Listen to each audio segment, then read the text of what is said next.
জানিয়ে দেব আমাদের হাতে পাওয়া বাংলাদেশের সর্বশেষ গুরুত্বপূর্ণ আপডেট সংবাদ। শুরুতেই জানিয়ে দিচ্ছি সংবাদ শিরোনাম। ঢাকার জন্য ডাক আসবে, ঘরে ঘরে লড়াইয়ের দুর্গ গড়তে হবে বলল জামায়াত আমির। হাসিনাকে সরাতে লেগেছিল ৩৬ দিন, রাষ্ট্রপতিকে সরাতে বিএনপির লাগলো ১৫৮ দিন। টুঙ্গিপাড়ায় শেখ হাসিনা যতবার নির্বাচন করেছেন ব্যালটে সিল মেরে নির্বাচিত হয়েছেন। বিএনপির তৃণমূল নেতাদের সঙ্গে বৈঠক, স্থানীয় সরকার নির্বাচনকে সর্বোচ্চ গুরুত্ব দেওয়ার নির্দেশ তারেক রহমানের। মতিঝিলে বোমা উদ্ধার, গুরুত্বপূর্ণ জনবহুল স্থানে নিরাপত্তা জোরদারের দাবি জামায়াতের।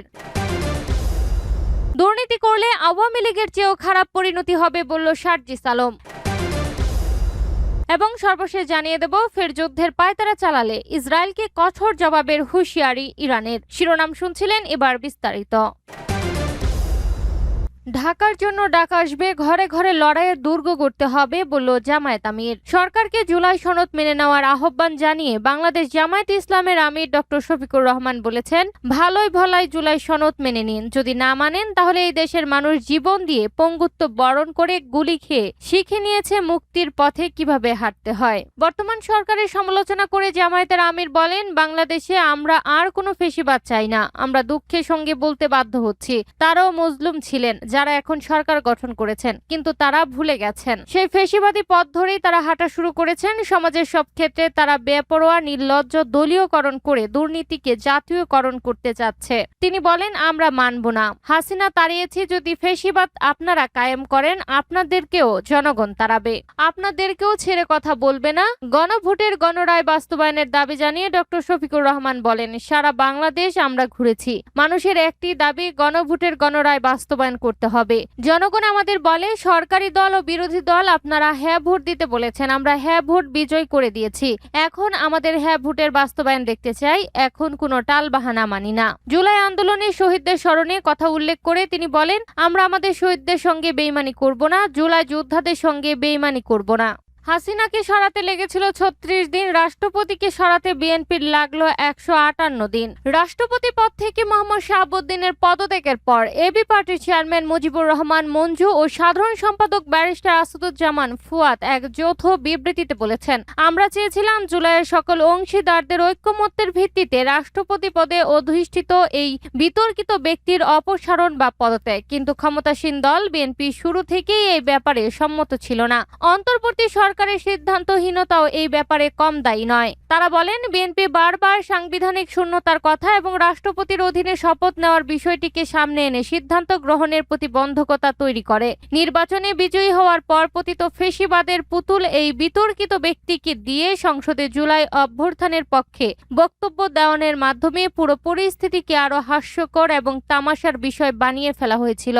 সংসদে সর্বসম্মতিক্রমে ইমপিচমেন্ট করার উদ্যোগ গ্রহণেও বিএনপির পদক্ষেপ নিতে পারেনি। নেতৃত্ব বলেন, চেপে বসা ফেসিবাদের মূল শেখ হাসিনা, তার চোর লুটেরা মন্ত্রী পরিষদ, পদলাহনকারী চিফ জাস্টিস, পুলিশ বাহিনীর হতাবৃন্দ, দালাল, সাংবাদিকগণ, ব্যবসায়ী সহ প্রধান চরিত্রের বেশিরভাগ অংশকে বিতাড়িত করতে সংগ্রামী ছাত্র জনতার লেগেছিল মাত্র ৩৬ দিন। এর জন্য লেগেছিল সকলের ঐক্যবদ্ধতা। সংবিধানের দোহাই, সংসদ আইনের ফাঁক ফোকর কিছুরই প্রয়োজন হয়নি, কিন্তু ফেসিবাদের অংশীদার পুতুল রাষ্ট্রপতি শাহাবুদ্দিন চপ্পুকে সরাতে সংসদের ২/৩ আসনে বিজয়ী বিএনপির লেগেছে ১৫৮ দিন। এর অন্তরালে কি উদ্দেশ্য কাজ করেছে তা আশা করি জনগণ বিবেচনায় নেবে। এবি পার্টির নেতারা শাহাবুদ্দিন চপ্পুর ব্যাপারে দুর্নীতি, ব্যাংকের টাকা লুটপাট ও পাচার সহ আনিত সকল অভিযোগ তদন্ত করে দ্রুত আইনি পদক্ষেপ নেওয়ার দাবি জানান। টুঙ্গিপাড়ায় শেখ হাসিনা যতবার নির্বাচন করেছে ব্যালটে সিল মেরে নির্বাচিত হয়েছেন। টুঙ্গিপাড়ায় শেখ হাসিনা যতবার নির্বাচন করেছেন ততবারই ব্যালটে সিল মেরে নির্বাচিত হয়েছেন বলে মন্তব্য করেছেন টুঙ্গিপাড়া কোটওয়ালিপাড়া আসনের সংসদ সদস্য ও স্বেচ্ছাসেবক দলের কেন্দ্রীয় কমিটির সভাপতি S M Jilani. S M Jilani বলেন, শেখ হাসিনা ফেসিবাদ, এটাই সত্য। শেখ হাসিনা পালানোর মধ্য দিয়ে তার চ্যাপ্টার ক্লোজ। টুঙ্গিপাড়ায় শেখ হাসিনা যতবার নির্বাচন করেছেন ততবারই ব্যালটে আসলে সিল মেরে নির্বাচিত হয়েছেন। আগে টুঙ্গিপাড়ায় কখনো নিরপেক্ষ নির্বাচন হয়নি। মানুষ প্রথমবার নির্বিঘ্নে ভোট কেন্দ্রে গিয়ে নিজেদের পছন্দ মতো ভোট দেওয়ার সুযোগ পেয়েছে এবং জাতীয়তাবাদে বিশ্বাসী হয়ে তারেক রহমানের প্রতি সমর্থন জানিয়েছে। কারণ বিএনপি কখনোই শেখ হাসিনার মতো নিশিরাতের ভোট ডাকাতিতে বিশ্বাস করে না। সামাজিক যোগাযোগ মাধ্যমে ছড়ানো গুঞ্জনের কথা উল্লেখ করে স্বেচ্ছাসেবক দল সভাপতি বলেন, অনলাইনে শুনছি ফ্যাসিস্ট শেখ হাসিনা নাকি আগামী ডিসেম্বরে দেশে ফিরবেন। আমরা তো চাই তিনি ফিরে আসুন। জাতীয়তাবাদী স্বেচ্ছাসেবক দল তাকে স্বাগত জানাতে প্রস্তুত রয়েছে। শেখ হাসিনাকে বরণ করতে অপেক্ষা করছি। তবে অনুরোধ থাকবে তিনি কোন পদ দিয়ে আসবেন তা যেন আগে ভাগে জানিয়ে আসেন। বিএনপির তৃণমূল নেতাদের সঙ্গে বৈঠক। স্থানীয় সরকার নির্বাচনকে সর্বোচ্চ গুরুত্ব দেওয়ার নির্দেশ তারেক রহমানের। স্থানীয় সরকার নির্বাচনে এখনো তারিখ ঘোষণা করেনি নির্বাচন কমিশন। আবার এবারে নির্বাচনে থাকছে না দলীয় প্রতীকও। কিন্তু তারপরও নির্বাচনের নিয়ন্ত্রণ থাকবে রাজনৈতিক দলগুলোর হাতে। ফলে নির্বাচনের তারিখ চূড়ান্ত হওয়ার আগেই রাজনৈতিক দলগুলো নিজেদের মতো করে প্রস্তুতি নিতে শুরু করেছে। সেখানে একক প্রার্থী নিশ্চিত করা, প্রার্থীর যোগ্যতার ক্ষেত্রে জনপ্রিয়তা ও স্বচ্ছ ভাবমূর্তিকে গুরুত্ব দেওয়া হচ্ছে। পাশাপাশি নির্বাচনে দল সমর্থিত প্রার্থীর বিজয় নিশ্চিত করতে নিজেদের মধ্যকার দ্বন্দ্ব বিভেদ ভুলে ঐক্যবদ্ধ থাকার নির্দেশনা দেওয়া হচ্ছে তৃণমূল নেতাদের। শনিবার 25 জুলাই বিকেলে বিএনপির চেয়ারম্যান ও প্রধানমন্ত্রী তারেক রহমান দলকে তৃণমূল পর্যায়ে আরো সুসংগঠিত, গতিশীল ও শক্তিশালী করার লক্ষ্যে রংপুর বিভাগের নীলফামারী, কুড়িগ্রাম, গাইবান্ধা ও লালমনিরহাট জেলার পাশাপাশি রংপুর জেলা ও মহানগর বিএনপির নেতৃবৃন্দের সঙ্গে সাংগঠনিক সভা করেন। বিকেল 5:45 শুরু হয়ে রাত 9:30 পর্যন্ত রাজধানীর গুলশানে বিএনপি চেয়ারম্যানের রাজনৈতিক কার্যালয়ে এই সভা অনুষ্ঠিত হয়।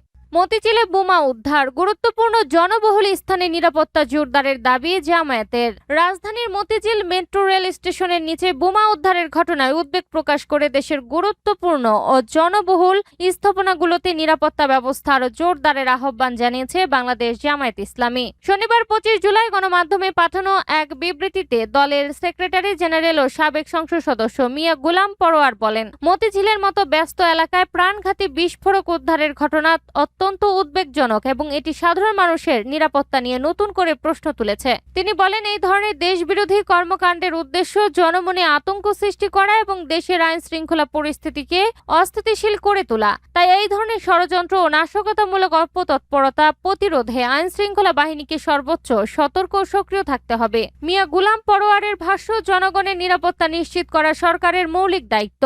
এই কারণে মেট্রো রেল স্টেশনগুলো সারা দেশের গুরুত্বপূর্ণ জনসমাগমপূর্ণ এলাকায় নিরাপত্তা ব্যবস্থা আরো জোরদার করার জন্য তিনি সরকারের প্রতি আহ্বান জানান।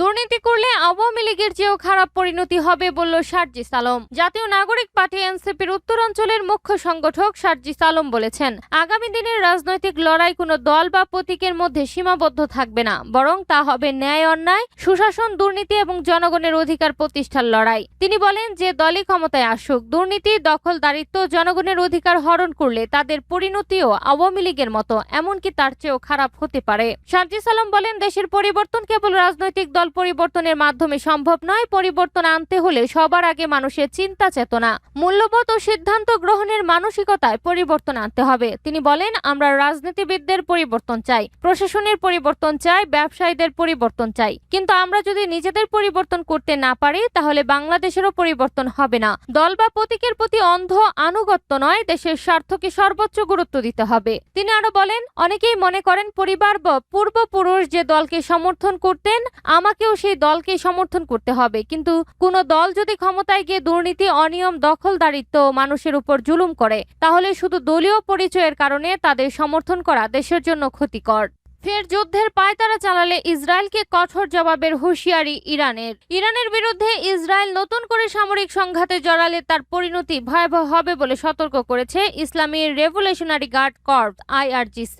তেহরান থেকে প্রকাশিত তাসনিম নিউজ এজেন্সিকে দেওয়া এক সাক্ষাৎকারে এই হুঁশিয়ারি দিয়েছেন IRGCর মুখপাত্র জেনারেল হুসেন মুহেব্বি। মুহেব্বি বলেন, ইসরায়েলি কর্তৃপক্ষ ভালোভাবেই জানে ইরানের পূর্ণ সামরিক নজর তাদের উপর পড়লে তা দেশটির জন্য চরম পরিণতি পরিণতি ডেকে আনতে পারে। তার অভিযোগ, ইসরায়েল মার্কিন প্রেসিডেন্টকে ভুল তথ্য দিয়ে এবং উস্কানি দিয়ে মধ্যপ্রাচ্যে যুক্তরাষ্ট্রের সামরিক উপস্থিতি বজায় রাখতে চাইছে। আইআরজিসির এই মুখপাত্র আরও অভিযোগ করেন, ওয়াশিংটনের সামরিক শক্তিকে কাজে লাগিয়ে তেল আবিব নিজেদের স্বার্থ হাসিলের চেষ্টা করছে। তার ভাষ্য, ইরানের বিরুদ্ধে নতুন করে কোনো সামরিক পদক্ষেপ না হলে তা কঠোরভাবে মোকাবেলা করবে তেহরান।